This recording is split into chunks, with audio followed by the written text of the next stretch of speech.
Hello, it's the Self-Conscious Author here, otherwise known as Marie Ann Cope. Now, this video follows on from my last one where I was talking about my childhood books, because this was prompted by a reader asking me which books that I enjoyed as a kid. Now, we talked about my early days with Enid Blyton, but there became a time where I'd read those and I needed more, and that's when I found the local library, which it was walking distance from me. It was only small, but they had a fantastic section of kids' books. And I remember, I don't know what the books were called, but the covers were solid colours like pink and yellow and things like that. And I think they were all fairy tale style stories. So I soon worked my way through those. I then went on to the Sweet Dreams books. I don't know whether any of you ladies out there remember those, and the Sweet Valley High books, and worked my way through those. And I even started reading adventure books, which were written more for boys in those days. And my dad even introduced me to Wilbur Smith, and his stories about Africa and other places like that.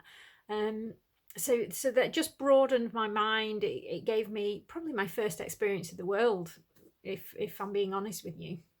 But it wasn't, I mean, at the time I was borrowing 10 books a week from the library. That is how voracious my reading appetite was back then. Gosh, to have the time to read that many books a week now.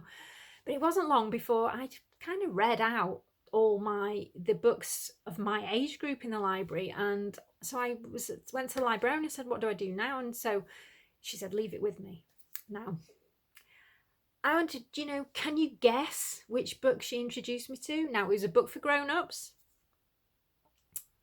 What would you introduce? I can't remember how old I was, but it would have been early teens. So, still quite an impressionable age. The book she gave me as my first foray into the adult world of books was Flowers in the Attic by Virginia Andrews. Now, those of you who've read it know that that is a book about incest and all sorts of other dark stuff. And, when I think back now, when I look back in hindsight, I do wonder whether that book has heavily influenced the darker style of writing that I tend to favour. Maybe it has, maybe it hasn't. But I read all 4 of the Flowers in the Attic books. So that would have been Flowers in the Attic, Petals on the Wind, If There Be Thorns, and Seeds of Yesterday, if my memory serves me correctly. Then I think there was a prequel to it as well. And then she wrote another series called Heaven and Dark Angel. And then all of a sudden, I know she passed away, but at the time I didn't. And I read another book, I think it was in the Heaven series, and I thought, this is different. This isn't her.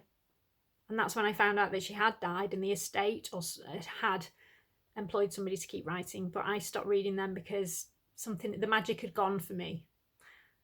And that, and once the magic goes, that's it. So that's kind of an insight into my childhood books. And as to what I read now, well, you can see some of them behind me, but I'll talk more about that next time. Take care. Bye.